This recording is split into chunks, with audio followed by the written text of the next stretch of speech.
Typhon is free. You need my help. Let the tale of Phoenix be my redemption. Oh, no, not another of your boring stories. How long is this going to take? We don't have much time. He will be here soon. You're the only one who can stop Typhon from remaking the world. I was a shield bearer. I tell stories.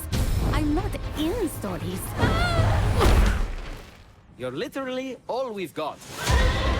I'm going to need allies to go up against Typhon. The vanquished gods need to be reunited with their severed essences. Aphrodite? Hephaestus? Athena? I'm looking for Ares. I am he! Fuck off!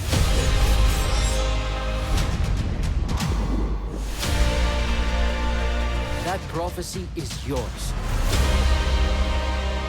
What do you want?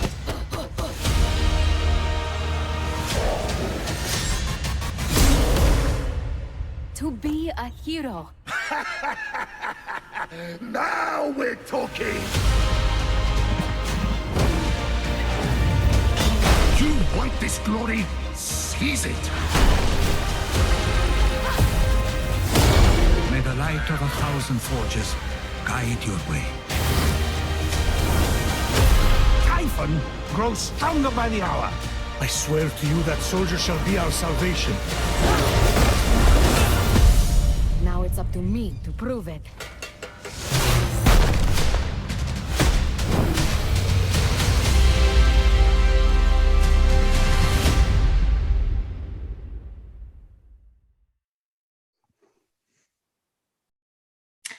Hello, everybody. Thank you so much for joining us. Welcome to the stream. Thanks to everybody joining us in the chat today. Dark Horse Comics here, and we have some very special guests joining us today. I am Kara. I work at Dark Horse. Thank you again for tuning in. If you're a regular viewer, welcome back. I know it's been a minute. If you are new, thank you for finding us and coming along for the ride today as we explore some Immortals Fenyx Rising content, both from the graphic novel that is brand new and also the game. And joining me today, I would love to introduce, let's start with Jeffrey. Jeffrey, can you tell us what you do at Ubisoft? Hi, I'm Jeffrey Yohalem. I am a writer and designer and sometimes narrative director. I've worked at Ubisoft since 2006. And I'm part of the core team that helps create the world of the game, and then I end up writing the script and working with the whole team to develop the narrative and create the characters and tell a satisfying story. Well, thank you for being here with us today to talk about both the game and the comics. We're excited to dive into this with you all. Also, how about Thierry next? Welcome, Thierry, and could you tell folks what you do at Ubisoft? Well, like you said, I'm Thierry. So I'm an art director at Ubisoft. So was art directing Immortals Fenyx Rising with the help of Jeffrey with his great writing. So my job actually is to define the visual of the game, working with a lot of teams, a lot of people, a lot of different departments, making sure that we are aligned and that we ship a cohesive and coherent game from a visual point of view. Thank you for joining us as well. It's fantastic to get to, actually speak with our partners that we work with on all of these art books and graphic novels and things based on your game creation. So thank you both for joining us, and to the whole team at Ubisoft. It's a pleasure to be here. Yes, thank you. It's wonderful to actually get to see you. And we can talk about this a bit more, but we don't normally get to participate directly with one another because we're in different offices, different locations. So without further ado, though, Ben, welcome back to Ben. Ben has joined us for streams in the past for some other things. Ben, would you like to introduce yourself and what your role on the comics is? Yes, hello. My name is Ben Kahn. I'm a comic book writer. and I was the writer on this graphic novel that we're going to be talking about today, Immortals Fenyx Rising from Great Beginnings, a brand new original graphic novel written by me with art by Georgeo Brooks that continues the story after the events of the game and the New God DLC and follows what happens next in Phoenix's story. Thank you, Ben. It's wonderful to have you back. I'm really excited to hear more about your process on this particular graphic novel. So different from the last time we had you on. Yeah, definitely way different doing a original independent property versus doing franchise work, and it all came with different challenges and different things that were just a blast to get to do. And I wish we could say that Georgeo was joining us today as well, but Georgeo Brooks, the artist on the graphic novel, is in fact at C2E2 right now. Conventions, those used to be a thing, and we used to also go to them. Dark Horse, however, is not in person, obviously, at least not for the time being since the onset of the pandemic.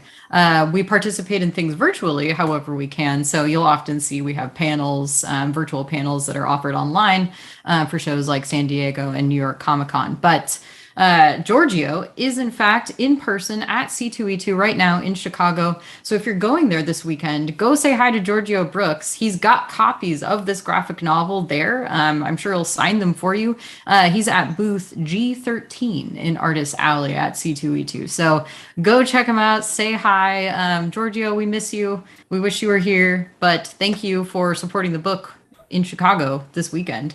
So yeah, if you're a fan of the game, if you're at the con, go see Georgeo, and maybe we can have another round 2 of this and invite Georgeo back for that. But welcome! Oh, Georgio's in the chat. Hi, Georgeo. Yeah, I'm so glad that you could stop by. I know convention Wi-Fi is like crazy, so good job. Well, so Georgeo, you can ask us the hard questions as we go along, right? That's actually one of my next notes for everybody watching today is if you are in the chat, please feel free to ask us questions as we go along. We can talk about the comic, the making of the comic, working together to collaborate, bringing the game story into the comics, and other topics like that, working in comics, working in video games. Please feel free to drop those questions in the chat and our moderators will send them our way. Georgeo, like I said, you can ask us some more insider cues. I don't know what pressing questions you have for Thierry, Jeffrey, and Ben, but I also encourage asking us about our pets. So hopefully we'll see those coming up soon. Other than that, just remember to be excellent to each other, follow the chat guidelines, and have fun. We are, as I said, going to dive into especially the graphic novel Immortals Fenyx Rising from Great Beginnings. And that is our topic for the day. Colors on this, I want to shout out Wes Dzioba. He colors a lot of books for us. Avatar, for example, he works on the James Cameron's Avatar books, and lots of other licensed comics like that. So we also work with so many great folks at Ubisoft. Thierry and Jeffrey, maybe you can add to my list, but I work very closely with Carolyn. Shout out to Carolyn. She really helped pull this stream together with me and all things on the publishing side. Who else from Ubisoft would we like to thank for bringing this book to be? I think we could thank Marie Cochon also, which was involved with Caroline to make sure that that book can happen, I guess, to some extent. So she's in the shadow, but always there helping us. There's a lot of folks like myself behind the scenes, kind of pulling strings and making things happen. Yes. Yeah. But huge thank you to Carolyn and the whole team at Ubisoft for this. And we also have the art of Immortals Fenyx Rising, which came out about a year ago, closer to the game launch, which brings me to congratulations, everybody. It's been a year. Can you believe it? No, I was just saying it's like time just has flown by. Yeah, congratulations on 1 year of a really fun game. Thank you. Yeah, massive game, DLCs already. still going strong. And now we have comics coming out to kind of continue that story. So that's a big endeavor. So celebrating 1 year. I know that, so for fans who maybe pre-ordered this graphic novel, I know there have been some delays. Unfortunately, we were still experiencing global distribution and shipping delays. So thank you for your patience as we continue to kind of roll with those daily changes, basically. The book, though, is out now in comic shops. Anywhere that you normally buy comics, comicshoplocator.com is a good tool if you need to find a comic shop near you. So that's available through all comic shops right now. And then coming very soon, actually next week on December 14th, this graphic novel will be available wherever books are sold, from bookstores, Barnes & Noble, Indigo, if you're in Canada, Amazon, of course, and local bookstores, which we encourage everyone to shop locally, actually. I actually like to ask our guests if you would like to recommend any local comic book stores or bookstores in your area, in fact. Yeah, you know what? I live in the West Village, and there's we've really close by to your Forbidden Planets and Midtown Comics. But big shout out to my local comic shop, Mysterious Time Machine, which is currently in the process of moving to a new location in the West Village, but is just one of the friendliest and best comic shops around. It's a great name. I have one. I live in Quebec City, and there's a shop called l'Imaginaire where they sell like board games and comics and tons of very cool stuff, actually. And so they've been there for quite a while, and I think they're quite known here in Quebec. So l'Imaginaire would be the one that I would pick for Quebec City. Perfect. Jeffrey, anything you want to add? I mean, bookstores too, or online also. I mean, I just moved to LA recently, so I'm getting to know it, but the last bookstore downtown is like fantastic. And they have they do all these sculptures out of books there too, which are really, really cool. That sounds so cool. Yeah. Ominous name. It's a lot like the Strand in New York, I guess, but more book sculptures. I love that. I will need to check that out, in fact. Well, so now we have some excellent local options for people to check out. I know a lot of shops now are offering online ordering too, like more than ever before because of the pandemic. So even if you don't have a local shop right in your area, there are many that you can order online from.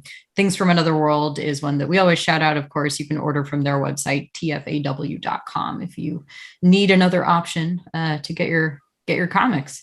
So Immortals Fenyx Rising, From Great Beginnings, out now.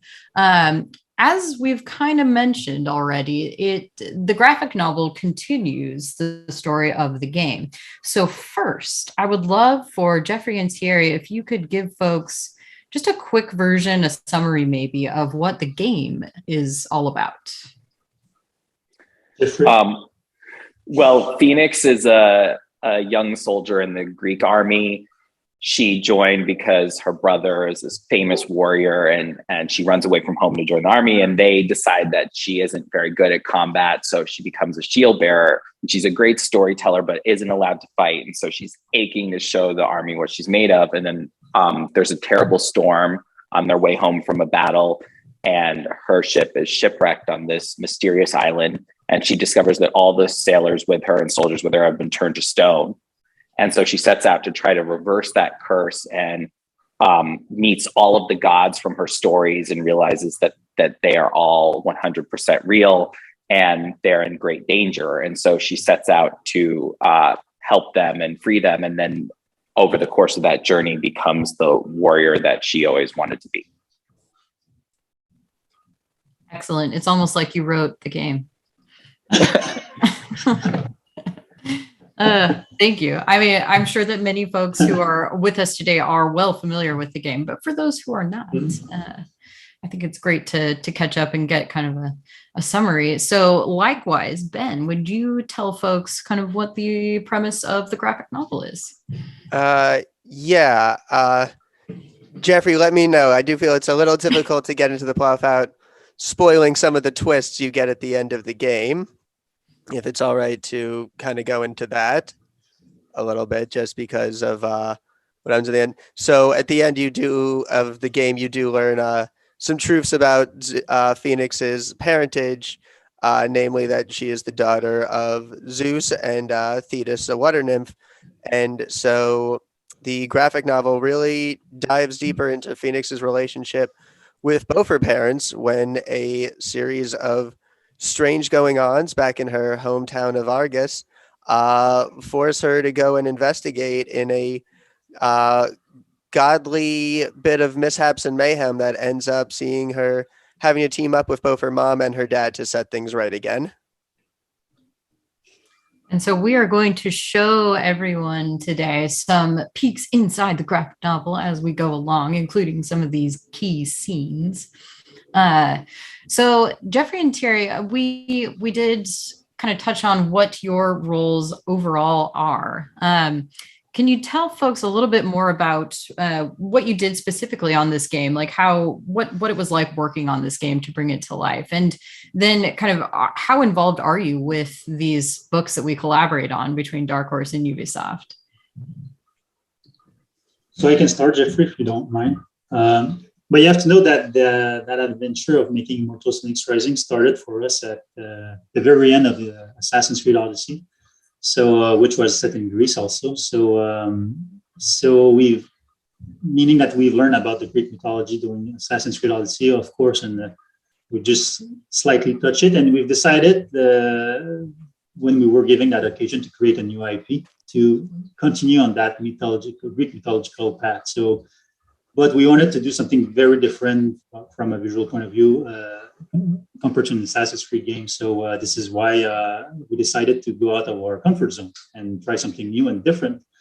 And as artists, you always want to explore and do other stuff. For most of us in Quebec, we've been working on the EC franchise for over 10 years in some cases. So doing something that's more stylized, colorful was something new for us. And we decided to embrace it and try something. So we've learned a lot as artists while doing it because it was very different. So, we wanted to create one of the most beautiful surprise in the Ubisoft catalog as well. So this is how Immortals Fenyx Rising was born in a way, with a lot of back and forth learning, and the time was against us because the window to make that game was quite short actually. So we thought prior to this live stream with Jeffrey, it was kind of a small miracle that we managed to put the pieces all together to ship this game to the level as it is, because I've been reading a lot on Reddit, and I think the community sentiment is super high. The game itself is super good and joyful, full of, I think, very nice gameplay and very nice writing as well. Lots of humor, which is something that's missing in most games nowadays. So hats off to Jeffrey, because I think we did manage to create something quite unique with Immortals Fenyx Rising. From my side, I looked at what had been developed early on in the game. I actually remember I spent 2 weeks playing through what the team had created before I joined the project, and Thierry's incredible art. There's this way that the afternoon sunlight hits the rippling fields of grass, grain in the game, and the color of the light. There's this warmth and like he pointed out, humor, even inherent in the animation and the art itself. And so it felt to me like that game, sometimes when you play or you read something, you kind of feel a color, and the game had this like warm color to it, warm and cheerful color, especially during the pandemic in the middle of winter playing, it really felt like Christmas to me. It's like this fire, this, like, even though you're stuck in the house, you feel that beating heart. And so based on playing through that, I felt like, okay, here's an opportunity to do a game that actually is warm in a way that many games are not, that if we really lean into the humor, it benefits us in two ways: that we can speak to people who are feeling, alone at home during the pandemic. And also Greek mythology is typically treated in a very dark, tragic way. and the Greeks were all about balance. They were all about seeing the humor in life and the tragedy in life, and that you have to have both, or you're not like a full, complete person. And the mythology speaks to all sides of life. And so I think a lot of other works of mythology have left out that humor and the kind of sexuality and approach to a full life that the Greeks have talked about. And, there's a lot of old fashioned stuff in mythology too, that we don't necessarily adhere to or don't adhere to in modern times. And so when you approach it with a humoristic lens, you can actually deal with a lot of the myths that are seen as problematic and look at them through that humorous light and say, okay, well, what was this trying to talk about? Rather than ignoring it and saying, oh, well, if we treat it seriously, people will think we believe in this today. And so, I worked with a team of 4 writers, and then the wonderful Amy Kaufman, who is just, if you're not familiar with her, she's she's a teen bestseller, New York Times bestseller list. And she wrote these wonderful books set in space and other fantasy books about, again, they're humorous, but also high stakes. And so the goal was to really look at the fact that gods are not perfect. That they are, for the Greeks, they were, again, real people. They were an example of like a soap opera that the Greeks would watch. Like they did hilarious things and things that were totally flawed and also epic things. And so it felt to me like in modern times with our Instagram feeds and everything, we're constantly seeing people who seem to be perfect, who are trying to present this image of perfection. And then at the same time, we are incapable of being perfect because everything is filmed, right? So you fall down the stairs, you're Justin Trudeau, you fall down the stairs and suddenly there's a video of you online that millions of people are watching. And so there's both an expectation of perfection in the modern internet age and an impossibility of being perfect. And so, I thought it was great to make a game where you have these gods who have had their flaws stolen from them and have become these 2-dimensional sort of versions of themselves. They're trapped as a tree, or they're trapped in a form where they cannot be their full self. And then you help them restore those flaws. And that's what makes them a great person. And so working with these different writers who have different perspectives on life, we focused on what are the flaws that make us human, and each of the gods represent some of those flaws to us. And then we go about shaping the story of each of the quests, working with quest designers in each particular region of the game. There are regions dedicated to different gods in the world.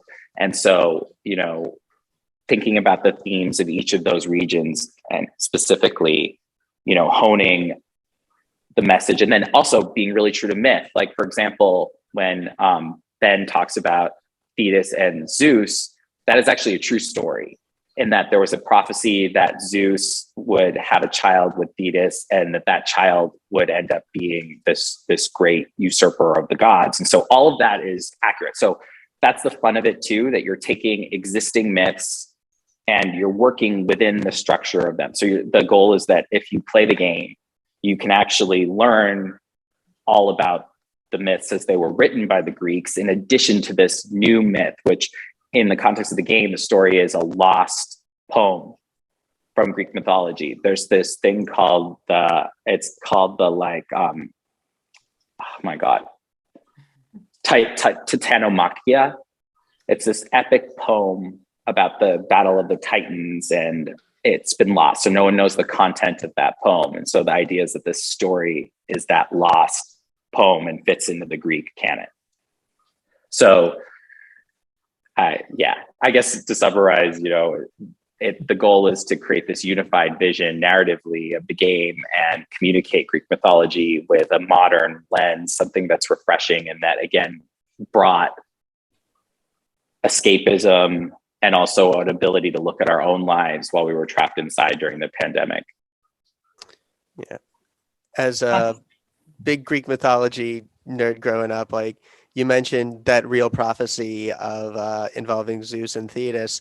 One of the most fun parts about this graphic novel, and was really getting to introduce the character of Thetis, Phoenix's mother, and take this character who in Greek mythology is usually in someone else's story, and has really had her whole life shaped by this prophecy and people's reactions to trying to avoid this prophecy, and letting her finally take kind of the spotlight a little bit and get to speak her mind about how she feels about all of that.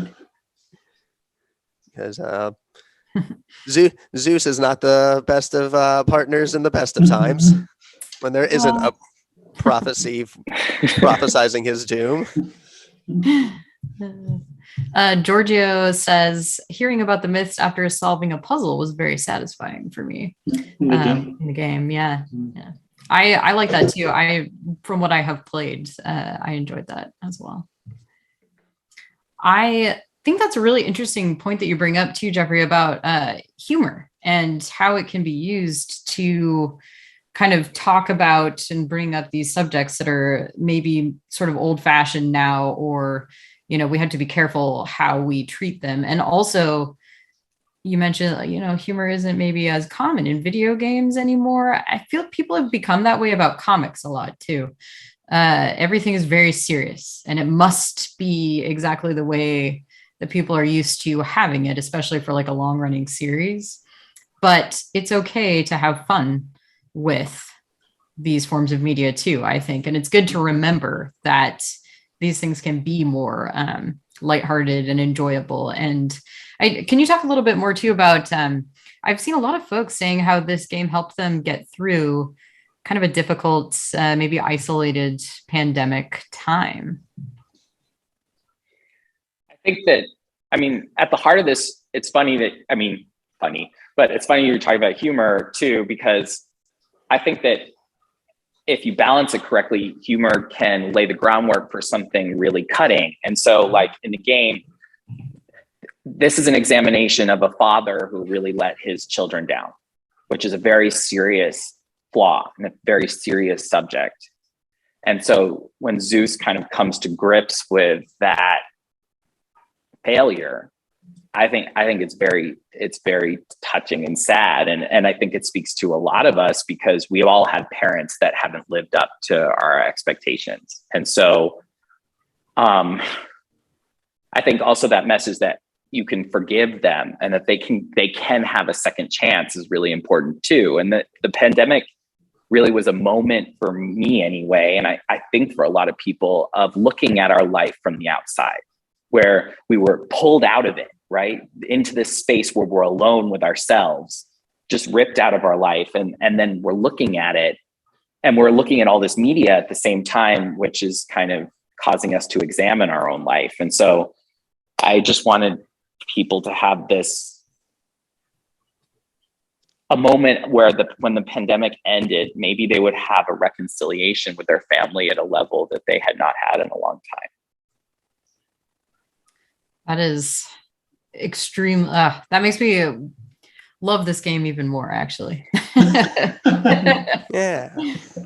That's a fantastic message. And I think something that everybody has needed in this time, maybe some more than others and some less, but I will say, so I've mentioned this, I think when we were chatting previously, I've played Assassin's Creed since the first one came out. I love Assassin's Creed, and I am playing the current, Valhalla. But when I switched over to try out this game and see what it was all about, the gameplay is similar, of course, but I really enjoyed the differences too. So it's a much brighter, sunnier, more colorful world. The gameplay itself is similar but altered. I would guess probably a bit of a younger game player. And I know Georgeo also commented on this. We all love the colors, the bright colors and the art in this. You kind of touched on it, Thierry, but did you want to maybe talk about that a little bit? Oh, of course. But that's something also that we saw in a lot of games. They tend to be very dark and grim. And while making Odyssey, we did fully embrace, we wanted to do the postal card of Greece, and we did embrace colors. But for Immortals Fenyx Rising, we've pushed it like plus 10 on the scale of color and saturation, because we wanted to make a game, like you said, that would reach a wider audience. And we're at an age where we lots of us have kids, and the game for our kids because they cannot play our games, most of them because they're too young. So for us, having like something that could be approachable, that would make you feel good, was super important. We were inspired a lot also by the Ghibli movies. So that was one of our main source of reference while making this game.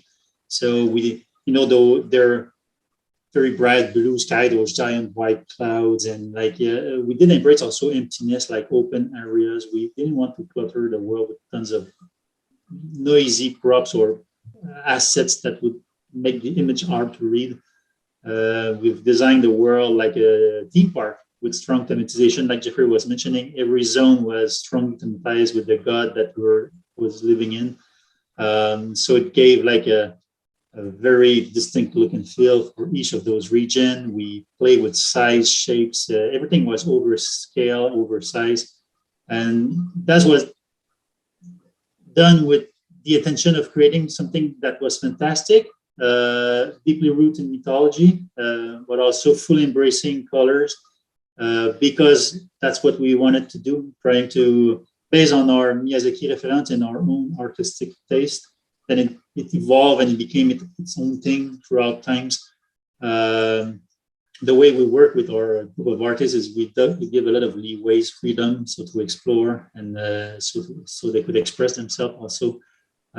So we've gained so much by like small initiative on the right and left from our production team. So I'm pretty, even nowadays when I'm replaying the game, because it's been a year already, like you mentioned. So I'm still amazed by the amount of, it's very coherent from a visual point of view. It works well.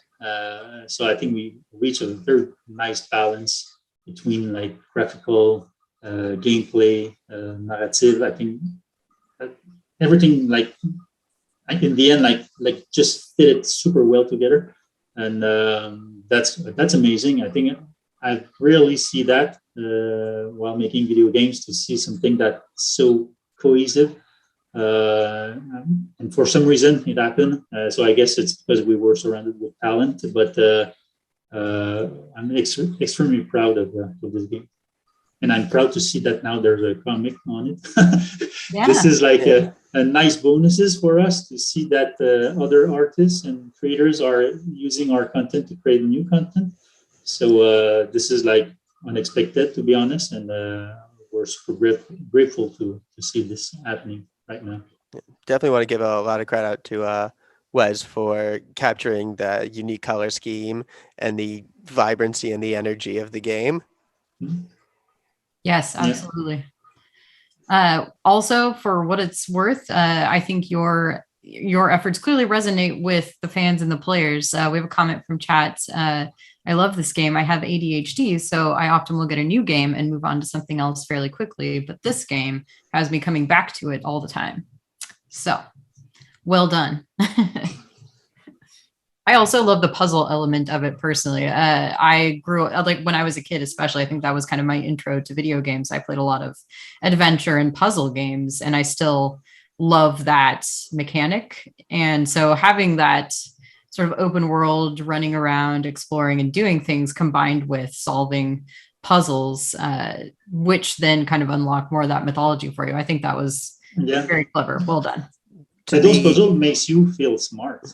When you manage to resolve them, and there's multiple ways to resolve them most of the time, you feel smart and you're proud that, okay, I found a solution, I see how to do it. So that's something also, you're not about just combat, and there's gameplay that forces you to think and look around and try to understand what's happening.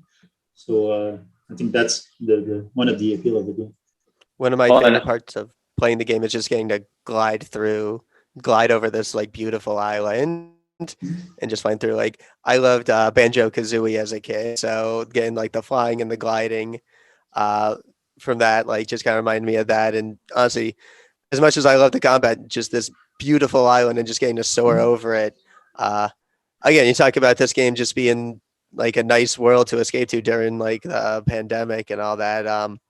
It was just a really nice time just flying around. Mm-hmm. Well, let me see what, I wanted to go back to one of my original questions for y'all, which we have touched on a little bit, but can you tell me more, everybody? What was your first introduction to Greek mythology? Is it an area that you've been especially interested in over the years? Since I was very young, yeah. I mean, and I studied it in school and reading Edith Hamilton's mythology. And part of what Thierry was saying about the speed that we had to make this game, you know, it was a gift because I had studied it pretty extensively before launching into this, so I didn't have to ramp up in the same way. Yeah, I've loved Greek mythology. Same since I was a little kid. You know, one of the books I had like my mother would read to me as a kid was that famous book of like the cartoon Greek mythology that so many kids have grown up with over the years. You know, had English classes in high school where we read the Iliad and the Odyssey. Even in video games, like, you know, playing God of War games since I was a teenager. So getting to play with Greek mythology, and especially the vision of Greek mythology that you created, was just so much fun. And you're right, Greek mythology is all around us. We're using words on our daily basis that are coming from our roots, takes their roots in the Greek mythology, in the Greek time. When you study that Greek mythology or the Greek antiquity, you realize that pretty much everything came from there in the Occidental world, I would say. So it's super interesting, it's super deep, super rich. You could learn a lot. It's philosophy in a way. Also, there's like lessons to be learned through the myths. Because they were used to teach people in a way back then, 1,500 years ago. So it's an amazing culture, amazing myths. Wouldn't be surprised that a lot of heroes that we see nowadays on TV shows find their roots or have been created using Greek mythology in some way or some regards. I think it's just amazing. It's never ending. In fact, you could reread them all the time, and it's still something enjoyable to do. For myself, I never get tired of reading about Greek mythology. I think it's an amazing lore.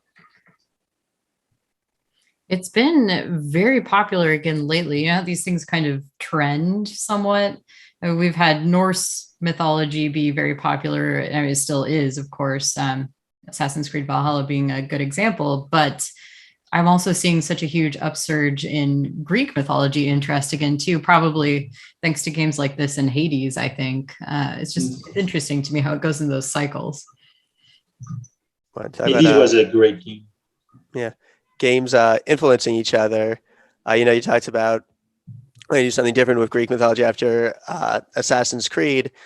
For this game where we kind of move a little bit, for the comic where we move a little bit away from the island of the gods back to the world of the mortals, when I was searching around for images and references to find for what ancient Greek era Argus would have looked like, the best references that came up time and again were images and assets and screenshots from Assassin's Creed. yes.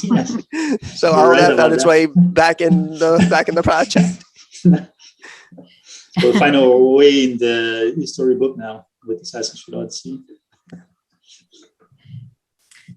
I also, more people referencing Edith Hamilton in the chat. Yeah, I feel like Greek mythology is almost kind of accessible for kids too, for a younger audience. I feel like it's easy to fascinate kids with it. So it's nice to see it kind of translated into a game like this and into a book like this. Ben, can you talk a little bit about working on a book such as this, a comic based on another form of media, and how that's different from some of the other comics work that you've done? Yeah, so this was really the first book I've done that wasn't an original story from the ground up, that was part of a series, part of a larger franchise. So it had a lot of unique challenges and a lot of things that were absolutely joys to work on.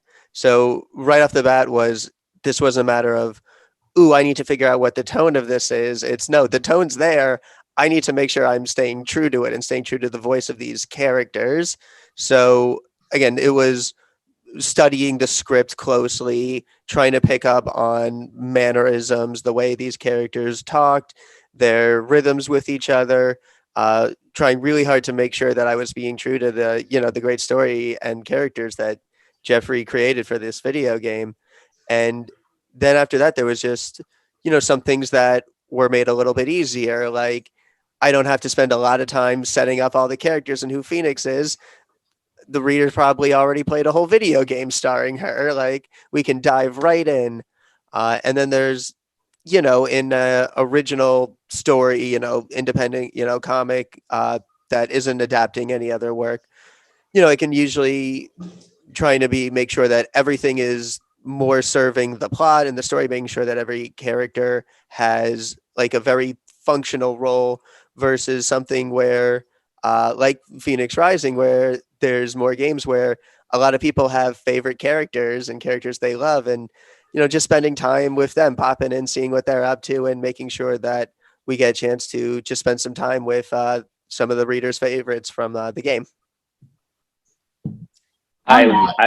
Go ahead. I loved the beginning that you did. It was so funny in the Hall of the Gods, talking about you nailing the characters. They're just the exchange between all of them, and Zeus in the beginning was fantastic. They were so much fun. I could have written an entire 20 pages of them just in the Hall of the Gods, sniping at each other and making jokes.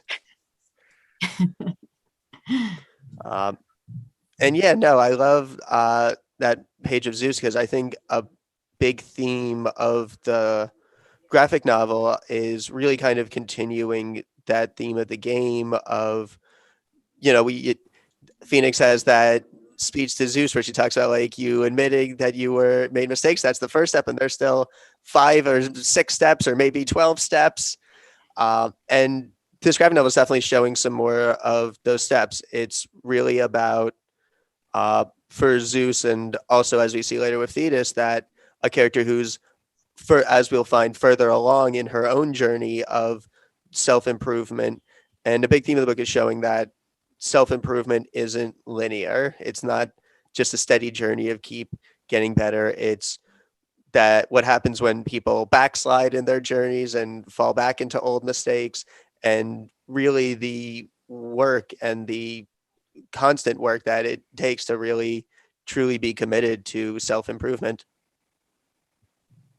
Kind of picking yourself back up and putting yourself right back on that path even when you stumble. As we kind of look into the comic with showing these interior pages off, do we want to get into a little bit about who are some of your favorite characters, both in the game and comic? Yeah, so I gotta say, as someone who, in a lot of my previous works, write a lot of entertaining jerks, Zeus is something special. Is so much fun writing a character so terrible who's trying hard to get better, but is starting from such a place that even their better is still so bad. Was just so much fun to get to write. And then, showing off more of my love for mischievous scamps, I absolutely loved Hermes in the game and his role as Phoenix's sarcastic mentor. And I couldn't resist just finding any place I could to stick him back into the comic for some more of his witty barbs. I relate to that. How about the rest of the crew? Game or book, either way. Any particular favorites? Zeus was an interesting one because the actor just embodied him so perfectly, and that was one of those casting. He had done serious Shakespearean stuff, and this wasn't necessarily a he wasn't like, I don't think he had done much comic work before, and his audition was just he got Zeus perfectly in the game, and Daniel, he was just fantastic. So he really brought that character to life. And I'd also like to do a quick shout out to Kate and Al and James. and the writers who these characters came from them.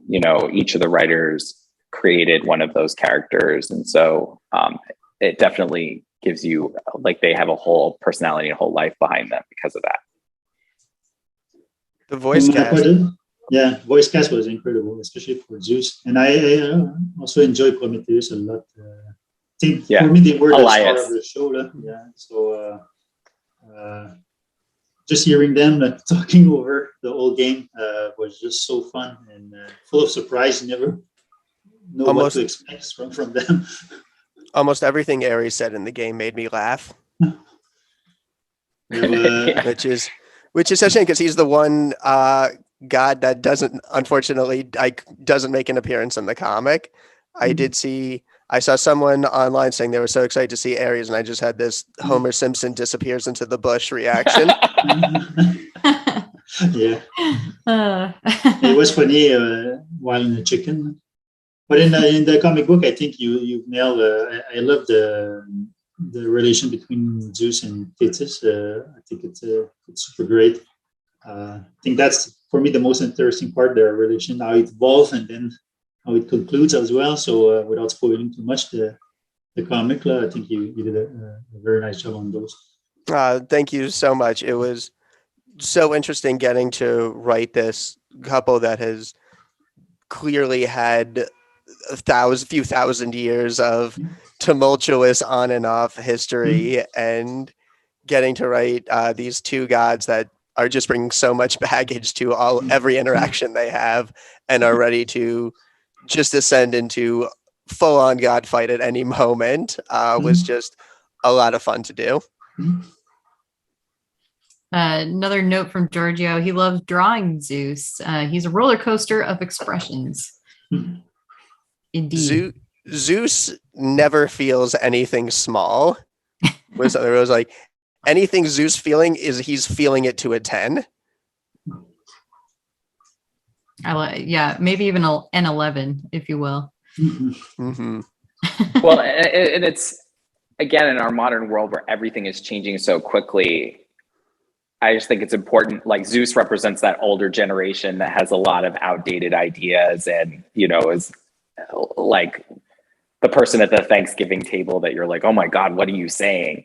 And so rather than rejecting that person entirely, I think it's important that you show that that person can also participate and grow still, that they're not static and they're not someone to be hated or ignored. We have such a divide in our culture right now that it's like, okay, so yes, some things they say can be really terrible to you, but that person's still a part of life and still a member of your family, and you have to figure out how to find a middle ground, or how to share your perspective with them.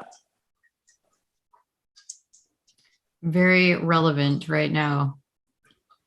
Do we have any other favorite scenes from these pages that you wanted to kind of cover, Ben, while we're looking at them? I think there's did we have a scene where Phoenix is doing a little bit of her fighting on? Because I definitely wanted to show Phoenix kind of, where she is after, not just there it is. Phoenix, not just after the game, but after the new God DLC. This is Phoenix at the height of her power, like fully embracing her new life, confidence in herself and what she's doing at a god is at an absolute maximum. And we see all the wonderfulness that newfound confidence and strength is bringing to her character. But sometimes this is also this comic is also a little bit about how she may have rushed into this life without maybe fully understanding what the consequences of living as a god can be. Yes. And yes, our big monster, kind of very much a monument to the past, and Zeus's Zeusness, coming back to bite everyone in the behind. That is, some Greek mythology experts might recognize it from All the Many Eyes. This is Argus Panoptes, the story of Zeus and Hermes and Io the cow, who has woken up from that slumber that Hermes put him in the myths, and is now looking for revenge. And that's very much the threat that is going to bring Phoenix and her estranged parents back together for a big, good old fashioned godly adventure. I love it. Without hopefully spoiling too much about where it all goes. Yeah. Also, as we look at these, this reminds me of something I kind of wanted to mention. And Thierry, maybe you could talk about this a little bit. Another design choice that I really liked and I thought was interesting is the constellations in the gods. I think that's a really cool way of showing that they're a little bit different, maybe a little special. Yes, in fact, most Greek gods are represented in constellation in the sky. So we wanted to find a way how could we differentiate them from Phoenix. And this is why we came with that idea of they could have like some sort of like glowing constellation that will be strolling on them. They're also bigger than the player. Also, if you have noticed, the structure of the world are bigger than Phoenix because it's a world built for gods, not for human. There's also some human settlement here and there, but it's mostly a god world. So this is why everything's oversized compared to Phoenix. And this is part of the whole scheme of making sure that we are coherent. And so the gods are living in their world. You're like some sort of an outcast, and also in that world as a human. And they're different than you. And this is why also at the end, when she became also a god, that the constellation appeared on her skin as well. So this is like our way to treat them or differentiate them from Phoenix. Yeah, I thought that was a very, very cool effect in the games, and to see it on the comics pages as well is a great, kind of additional connection from the game to, I think, the graphic novel. I wonder too, Georgeo in the chat maybe can mention something about this. Did you have to do anything with those constellations yourself in the pencils and inks, Georgeo, or was that kind of a Wes job to handle on colors? And that also kind of brings me over to another thing that we all had been discussing a little bit before the stream. So the way that comics work traditionally, I work in the offices or currently remotely, but on the admin side, we have a whole team of people who work together in essentially a studio environment to make the books and to put them out into the world. But the folks like Ben and Georgeo and our colorist Wes, they all tend to work remotely and in their own space, in their own time, as contractors or, as creators of your own original books or people who are hired to work on these specific licensed projects. So maybe, Ben, you can talk a little bit about like what your process is in creating comics, and then we can contrast that with how you all work in the studio environment on a game. Yeah, for sure. I mean, it's definitely different in that most of it's done either late at night on trains to and from the old day job and on weekends. But no, also just, again, it is definitely that experience of making my way through the story and hope in your staying true to the spirit and the vision of it, of what these other teams have created. And when it's an original work, sometimes you have a story living in your head for months and years at a time. And again, just, when you're by yourself, eventually you either hope you have friends or an editor you can show it to and get some input. But so much of the time, it's just almost like a fight against my own imagination, trying to, just me and the page trying to get what's in my head and translate it the right way onto the page to communicate everything that I have going around. And, especially it's definitely a bit of a challenge. I mean, you can speak to, in the video game side, how many different layers and how many different teams and just how collaborative it is. but to, you write the script and then, the joy of just getting to work with amazing artists like Giorgio and colors like Wes, and then just getting to see that script bit by bit come to life, and then just seeing the story all come together into a final comic is just, it's just really, really cool seeing just this document full of words you came up with become a real deal comic book, like full of art and life. Well, it was just so exciting on my side too. I sent Ben this description of Phoenix's backstory, and then to see it blossom, step by step into this comic, which is way better than I even imagined. And reading Ben's writing and giving feedback on that, it was an incredible process, and it's just such a pleasure, and it's super rare. It's such a gift when someone makes something way better than even what's in your head. That's one of my favorite parts about comics is just all these great artists. Is so often every project I've ever done, I'll have something in my head and I'll get art back where I'm like, that is completely different than how I imagined it because it's so much better. Yeah. Giorgio confirmed that Wes was the primary person on those constellations. So another shout out to Wes out there. Was this so Ben, for everybody actually involved, both the book and the game here, they are geared towards a little bit of a younger audience. Is this the first time you have worked on something like that? Do you have experience writing for or designing for a bit, not like an adult audience? And kind of how does that differ from your other works? Assassin's Creed, I know you guys have worked on some of those in the past, for example. So I've worked in more kid-friendly spaces with before I was in comics, I did writing for mobile games for a few years. So that was, very kid-friendly, lots of pirate accents.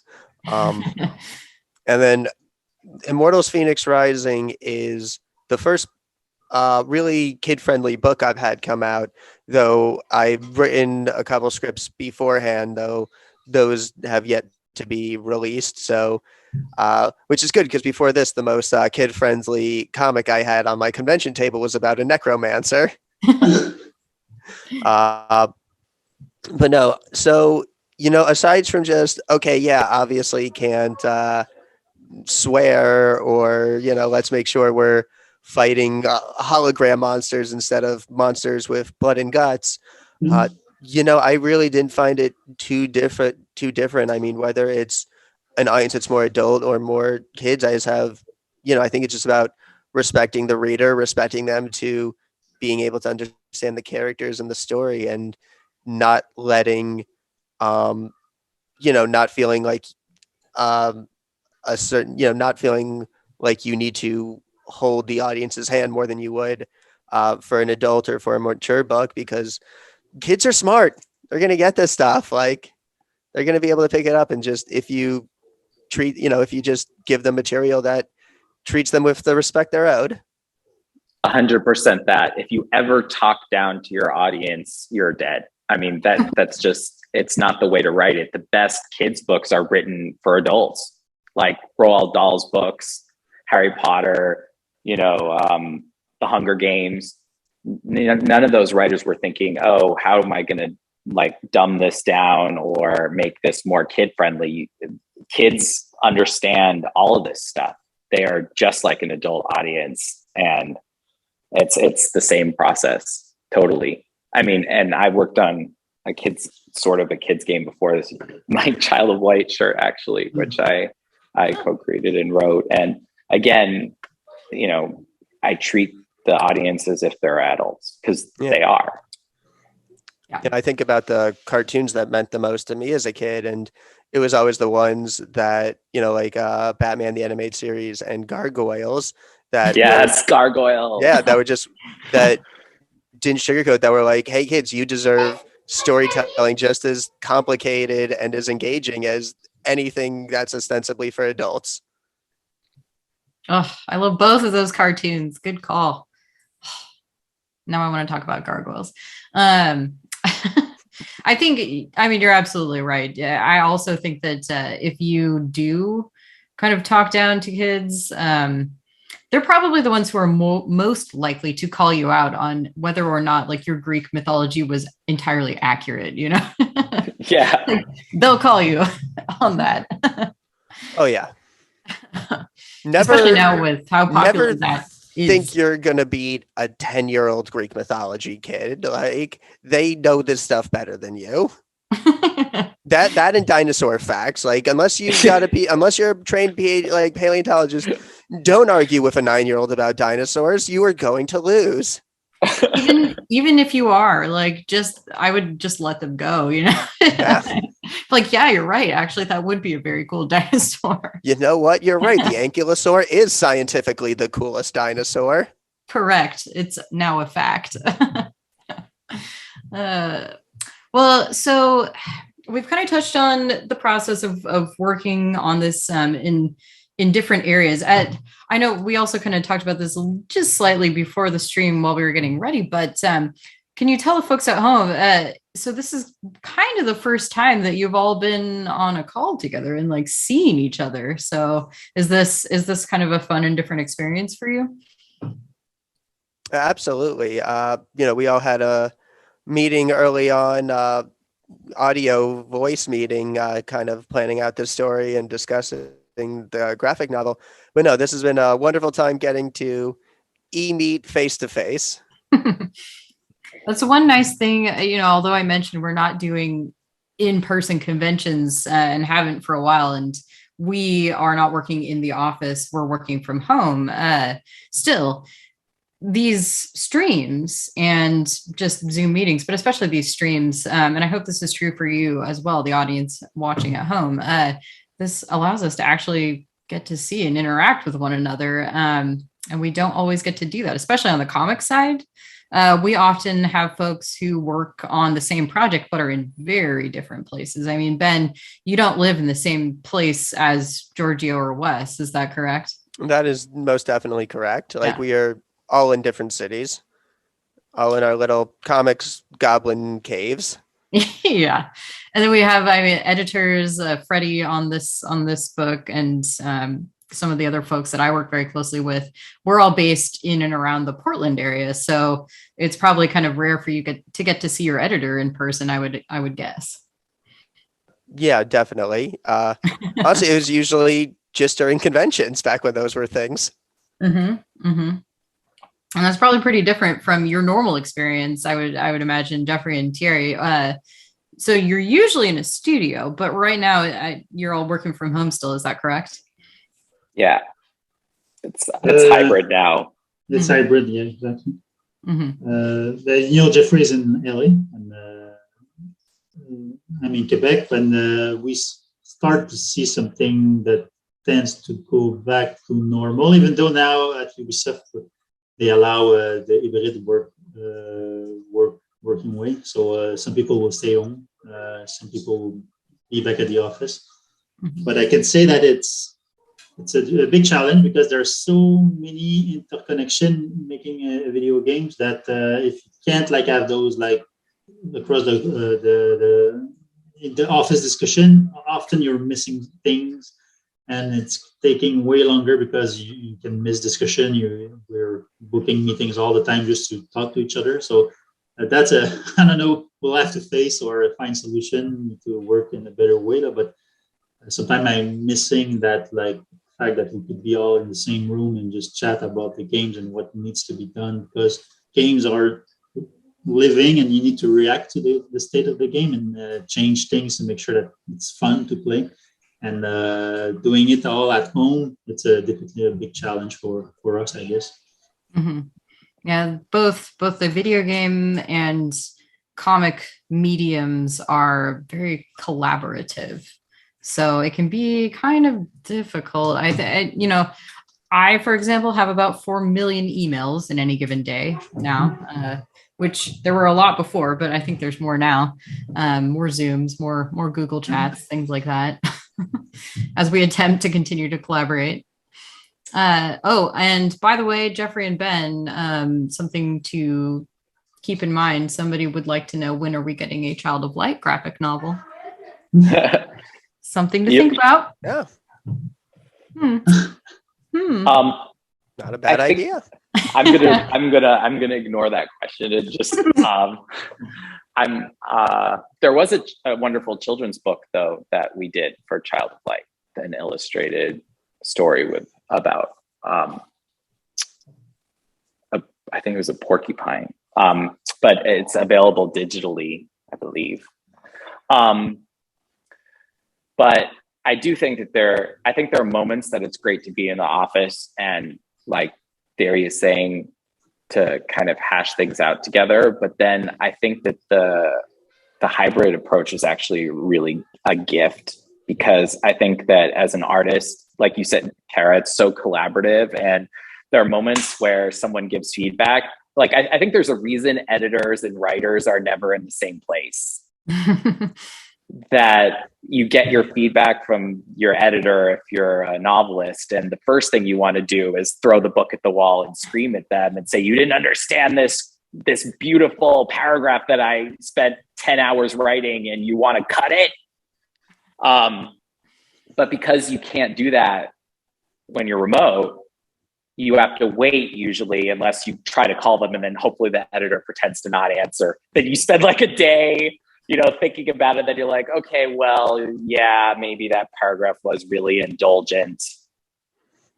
And so I think that distance, like always being in a studio with someone, if they're giving you feedback in the moment, I think it's very hard, especially if you're very sensitive and emotional, to not show them that you're upset. And I think that being, having that distance for moments like that is actually really helpful. I find the working remote to be actually personally quite easy. I am also a writer, so like written communication is easy for me. That's probably a big part of it, being able to communicate in writing. But yeah, I understand for those. Some folks, it's a little harder. We have some folks who have still been kind of going in and out of the office in more of a hybrid format. And it will probably continue that way for a little while on our side, at least. It was nice to see Ben again recently, though, at a convention briefly. Yes, that was a wonderful time. Thierry, yes, correct me if I'm wrong, Thierry, but you give art, like as an art director, when you're walking around, you have artists and you're looking at what they're drawing and you're giving feedback in real time pretty often, right? Yes, but we find ways. We use like software like Basecamp, where it's kind of a chat rooms where we put like comments, and we do calls also. Yeah. So we do adapt, but that's one part. Then there's like all the rest of the game. There's like modelers, character modeling, lighting, effects, animation. So there's tons of different departments that needs. Then you bridge between all those departments to make sure that like everything feels okay or is okay. So and that's what I'm missing, because I need to talk to people to do my job, I guess. So so we'll see, because we're not in full production as we speak with the project I'm on. So we'll discover in the next few months how that hybrid format will work for us. I guess you'll have your same challenge, Jeffrey, on your side. But in fact, I think the society will change forever since the pandemic. And yes, it opened up for cool things as well. I think being able to be at home is a great thing as well. So there's pros and cons. We'll need to find a balance and try to avoid being overflow with meetings. That's for me the curse, but maybe it's my fault in that regard. Maybe I should just be more strict and say, okay, I cannot be booked half of every day. I don't know. I need to set up rules for myself to be able to have find a right balance, I guess. Let me know when you figure that out. Yeah, I think that's going to be a challenge for a lot of people. It is a challenge too when you do something you really enjoy, which I feel that way at least. So I'm going to do a quick kind of last call in the chat for any further questions you would like to ask the team as we go along. We'll probably be wrapping this up in about 15 minutes or so. So continue to please ask us your great questions or leave your great comments in the chat. I super appreciate everybody who's been joining in today in the discussion and just watching along. The VOD of this will be available afterwards, of course, both here on Twitch and also on our YouTube channels. So look for those. We'll also announce on Dark Horse social media whenever they are ready for you. So we do have a few more things I wanted to touch on before we kind of wrap up today, though. So fairly obvious question, I think, at this point, but for Ben, are you much of a video gamer? And for our friends from Ubisoft, do you have much of an experience with comics? Is it something you're interested in now, or maybe something you were into as a kid? Well, to tackle video game side, yes, absolutely love video games. I played video games way before I was reading comics regularly. In fact, nothing did more to cut into video game time than me discovering comics, which then became so much more reading comics time. But no, I grew up with Donkey Kong, Super Mario, Final Fantasy X came out when I was 11 and changed my life completely from that point on. Dragon Ball Z and Final Fantasy X were a real 1-2 punch as a 10, 11-year-old. But no, like I said, I play like Assassin's Creed from the first game, just like you, Kara. So no, I love video games. Definitely don't have quite as much time as I'd love, juggling full-time day job and writing and the joys of being in my 30s. But no, definitely still absolutely love video games. And how about our video game counterparts? Do you read comics? Did you once upon a time? This is Rex, by the way. That's a kitty. He's back. My side, I used to read comics a lot when I was younger. Then I switched to art books for the last 10 years, I guess because of what I'm doing in life. So I do buy a lot of art books, especially from you guys, Dark Horse. So a lot of art books. Yep. Yeah. So, but yes, lately I slowly am getting back to comics. I bought like the album of Tomates, which is a French comic, and but the issue is time. I have like 4 kids at home and producing a game, and so you need to find where do you spend your time. So that's for me the biggest issue. Oh yeah, absolutely understandable, and no judgment, by the way. Like if you don't, that it's totally fine. I ask more just, was it exciting for you to have the video game kind of enter into the world of comics? Oh, of course, yes. Like I was saying, it was a surprise for me to see that you guys were making a comic about Immortals Fenyx Rising. So it was a happy surprise. So I'm glad that I was involved, and I wouldn't have missed that. Even though I was like far away, just like the art was already good, so there were not much thing to say, to be honest. So the only thing we were looking for is do they make sure to follow like the guidelines or the model that the game had, but apart of that, like, everything was super strong already, so it was an easy job for me.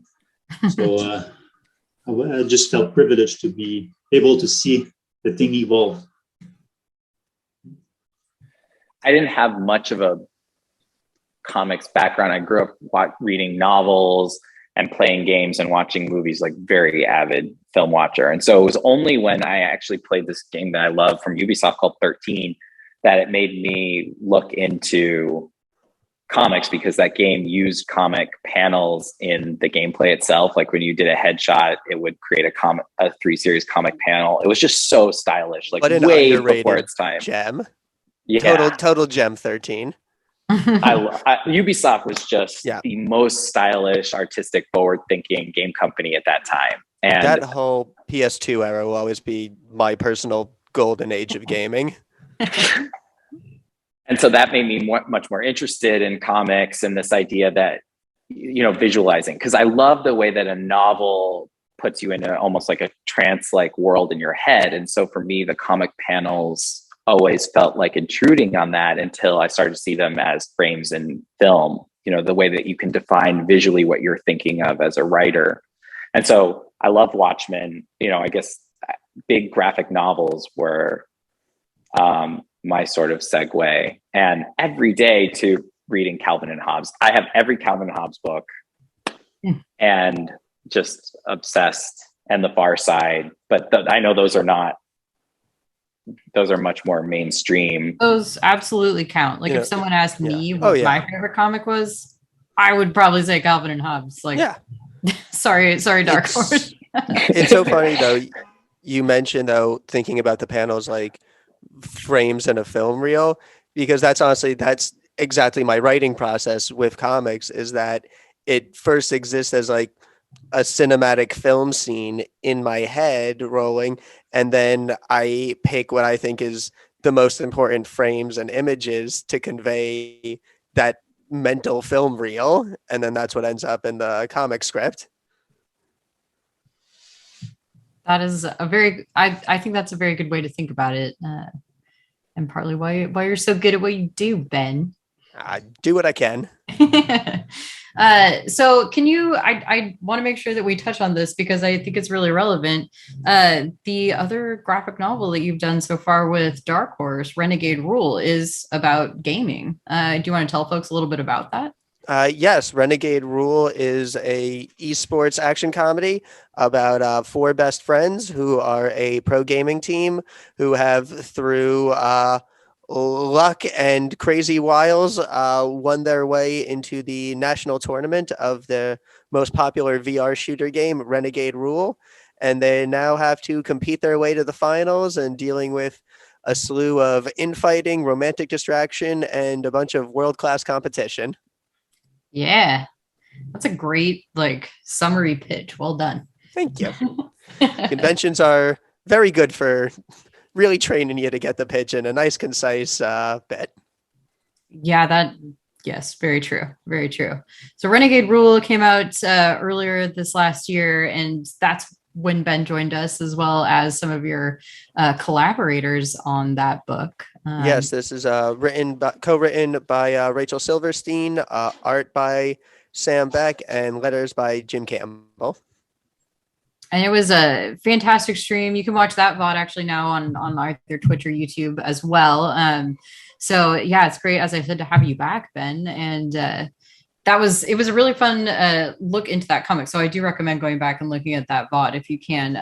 And you can find this book now along with Immortals Fenyx Rising from Great Beginnings at comic shops. The latter will soon be in bookstores. Renegade Rule is in bookstores now. Speaking of art books, I think I mentioned this near the top of the stream, but we do have the art of Immortals Fenyx Rising out now as well, which is a big, beautiful book. Thierry, did you get to have much involvement in that book, or just kind of like final approvals or anything like that? You're muted. Oh. Classic. So yeah, I was involved in pretty much every step. So layouts, we provided the images.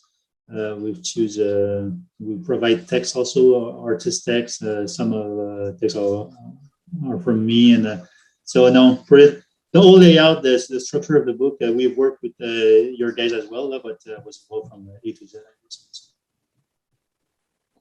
And I ended up editing the text too, which is, again, the side jobs that you wouldn't know that writers do to make sure that everything was grammatically correct and that everything was said in the best manner. So you end up doing that work for other projects as well. Yeah, again, with those different collaborative bits and pieces. I think, and every art book that we do is different. Some have more commentaries, some have less, some are, more retrospectives. This one is all the new game. So did you just kind of help edit the copy for this, or did you actually get to write some of it and kind of tell a bit of a story throughout this book? I know I added some sentences. It's been a little while, so I don't remember, but it was mostly making sure that everything read properly because it was written, I'm not sure who, yeah. And so making sure again that each region describes accurately what happened narratively matches the narrative. So it's a lot of making sure when you have an IP like this, it's a lot of making sure there's no crossed wires where one of us contradicts the other somewhere else. Yeah. They're a lot of work, these books. But in the end, it's a really amazing product, especially the ones that really do give you some descriptive details, more behind the scenes information, and really dive into the scenes and the characters and the landscapes and like the process of everything. I love the ones that we get more commentary on. So I recommend this book for any fans of this game. You get a much deeper dive into everything. It's a nice book. And we do try to showcase the work of not just concept artists, but also all the artists involved within the production. So you'll see the work of modelers, level artists. And so I think it gives you a good overview of all the art created for that game. I think we're very proud of that book. Thank you, by the way, for making it happen. So this is great for us. Yes. You did such tremendous work. Your team did an incredible job. Thank you, Jeffrey.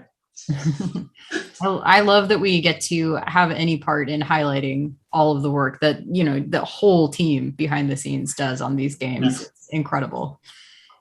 I know one show I miss going to actually is PAX West, especially because that's more of our local one. But I also love the music in video games now is just incredible. Like, I listen to video game soundtracks all the time when I'm working. So another element of behind the scenes. We'll have to figure out a way we can actually capture that in a book. Maybe a musical book of some kind. So we are getting near our stop time for today. Again, kind of final call for any questions or comments in the chat. Thanks again, everybody, for following along with us. The graphic novel, all the books we're talking about today, everything is available in comic shops for now. The graphic novel itself will be out next week in bookstores, also December 14th. So if you pre-ordered it, which is always a good thing, especially now with pandemic shortages, if you pre-ordered, your order should be shipping or arriving also next week. For some final notes for our team, would you like to talk about any upcoming projects or events or anything that you have coming up? I think especially probably for Ben, because I know we all can't really necessarily talk about things quite yet, but what you can, if you would. What I can talk about is that next spring, I'll be having a new graphic novel release out. This will be a graphic novel adaptation of Jefferson Starship's sci-fi concept album, Blows Against the Empire. So expect that out. Again, the official title will be Blows Against the Empire. So expect that out spring 2022. Very cool. Another kind of turn for you and a different type of book. Yeah, some real 60s sci-fi hippie romance. I love it. Sounds great. And for everybody, where can people find you online or on social media if you would like to shout that out? Yeah, you can find me on Twitter at Ben Kahn, and you can find links to my works either digitally or if you want to buy through the publisher or through Etsy shop at benkahncomics.com. I'm on Twitter at Jeffrey Yohalem, so at JEFFREYYOHALEM, or on Instagram at Gamiel, GAMIEL. We will have to find and add you on there too then.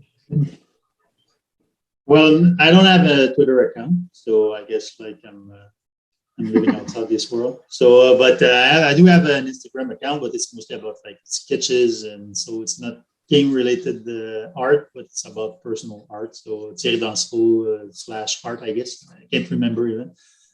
So if you're curious, you'll find me quite easily.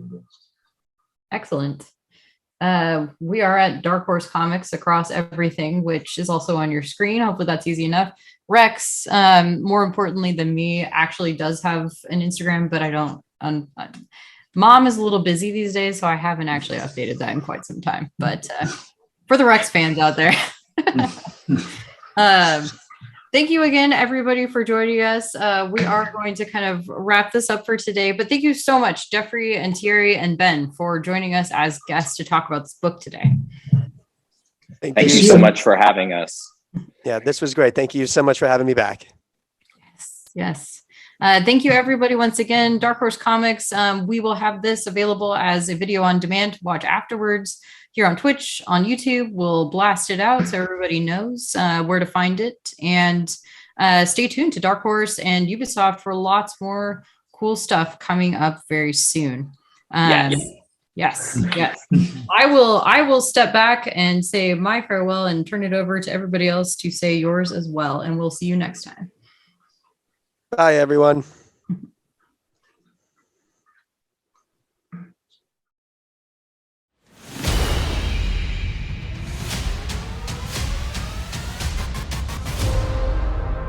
Typhon is free. You need my help. Let the tale of Phoenix be my redemption. Oh, no, not another of your boring stories. How long is this going to take?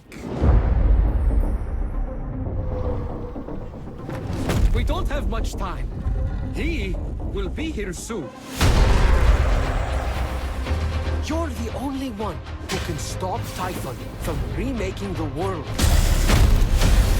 I was a shield bearer. I tell stories. I'm not in stories. You're literally all we've got. I'm going to need allies to go up against Typhon. The vanquished gods need to be reunited with their severed essences. Aphrodite? Hephaestus? Athena? I'm looking for Ares. I am he! Fuck off!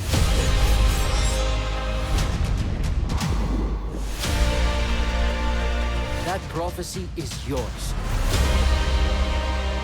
What do you want?